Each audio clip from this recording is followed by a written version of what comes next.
enyi m nwoke na-azọ nwaanyị m gbadoro kwelụ.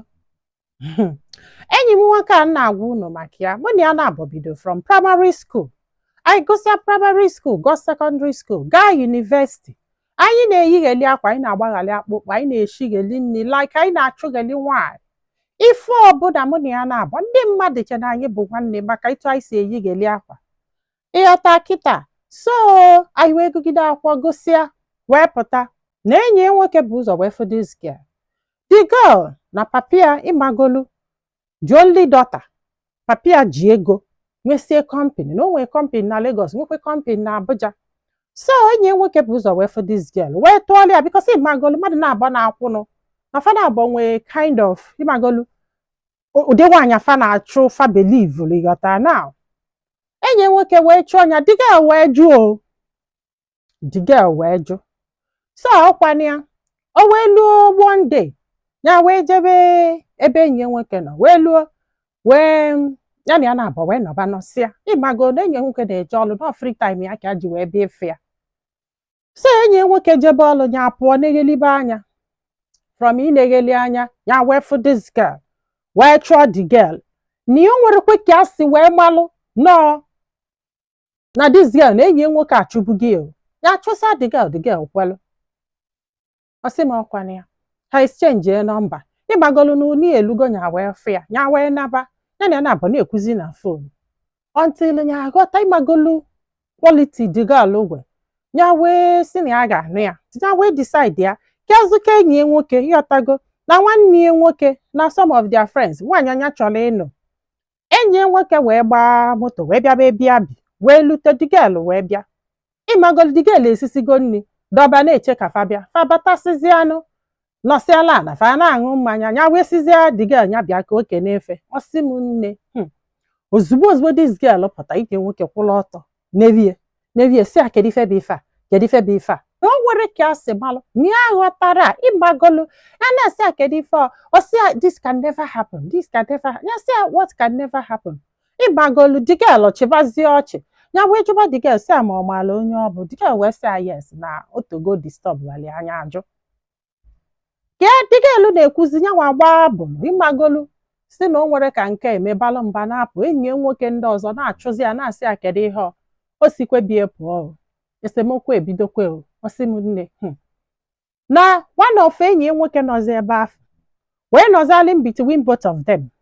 Ọnụchata from nyanwa ojekọla enyi ya nwoke, enyi ya nwoke ọnụchata from enyi ya nwoke ọbịakọlụ nyanwa. So ọkwana ya anọgidezie.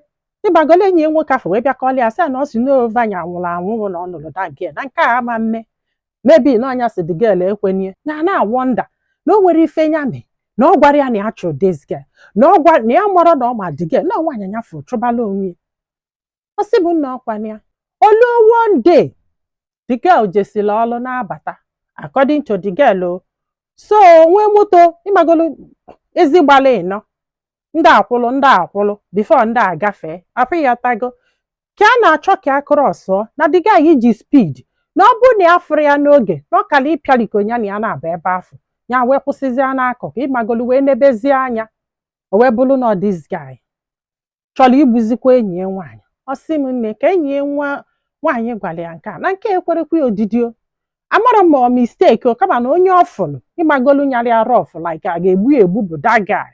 Ya na ya na-aba wee sozielu wee jebe ebe mama ya parents the guy wee luo wee gwaba parents the guy wee gwafa ka fa si wee fụ the guy jiri aka na-explain si na ọ fụrụ ya chọọ ya na ya laikere nyanwa na nna onye ya like nye ekwe ya mụrụ dị na fa na bụ friend m ya fọzialụ.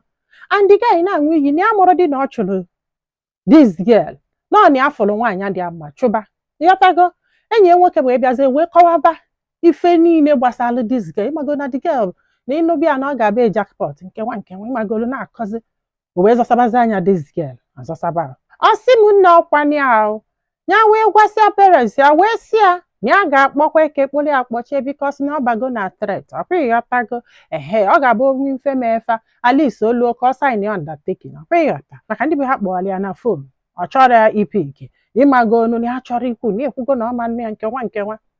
Ọ sị m nne enyi ya nwoke abịazikwa na-aga ya sị ya ya hapụ the girl ya hapụ the girl na onwe ka ọ dị nwaanyị iselu ha okwu na onwe ka ọ dị nwaanyị iselu ha okwu ịmagolu ndị ọzọ na-asị anyị akpa eke even the wife na-asị anyị akpa eke ka akpụli akpọchie ka ọ sign undertaking ịghọta kịta ndị amụrụ ife a ga-eme n'ihe a bụ best friend ya from primary school na onye gwu ya na ọ ga-akpa ụdị agwa ya ma nkwe na ọ bụrụ nya nwachụrụ nwaanyị afọ ji ya ọ chụọ nwaanyị ya ga-ahapụli anya ọ bụ ịghọtago bikos na nwaanyị ga-emeke choice ya ọ sị m nne na nwaanyị a bụ ihe niile ya chọrọ na nwaanyị ya ga-eji maka ihe ọ na-akọgiri wee hapụli anya ọ ihe unu chọọ ka ya mee ka onye akpụli akpọchie nna ihe enwere isi na ọdụdụ anyway a ga-asị na nwaanyị na-eselefa yes mana this guy wetala m this story it's obvious that na ọ mara na the other guy chọrọ this girl apụ ịghọtago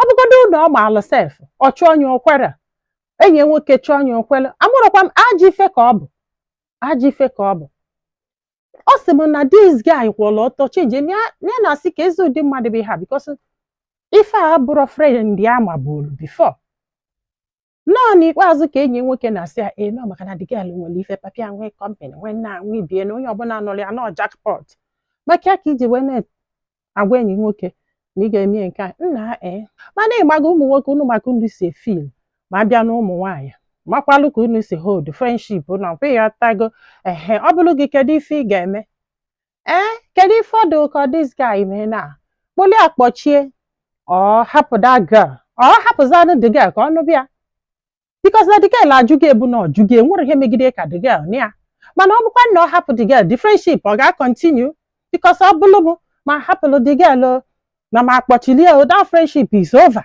yes maka no pretense ka m ga-akpọ ya from primary school till now dịka ị ga-esikwela after all this thing all this threat nke nwa mana marriage maka ya hapụ nwaanyị m fọrọ ọdụmma mgbadi okwele nsị a na m ga-anụ ya okwele esiza mbụ hapụ ya maka enyi m nwoke maka na enyi m nwoke na-enye m nnikọ maka gịnị nna mana unu eji n'ife nkwụ wee jọjọ ịghọtago mana o nwekwa ife ọzọ m chọrọ iyi unu enwere ife ọzọ m chọrọ iyi unu biko nu kpatụ n'aka na share button kpatụ aka na share button kpatụ n'aka na share button come on okay ngwa biko eze kpatụ aka na share button yes